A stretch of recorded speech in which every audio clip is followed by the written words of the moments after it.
नमस्कार. आज आपल्याला आळशीची म्हणजे जवसाची चटणी करायची आहे.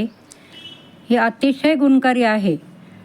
त्यात omega 3, calcium, iron, protein, fibre, zinc असे अनेक व्हिटॅमिन आहे. हे आरोग्याला अतिशय चांगले आहेत. तर त्याची चटणी कशी करायची आहे ती बघूया. आधी छान भाजून घ्यायचे आहेत. भाजताना खूप असं भाजायचे नाही आहेत, नाही तर मग कडवट चटणी लागते.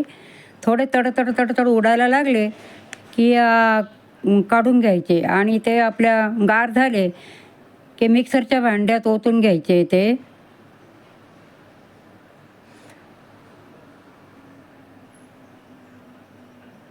आणि त्यात 1 चमचा तिखट टाकायचं.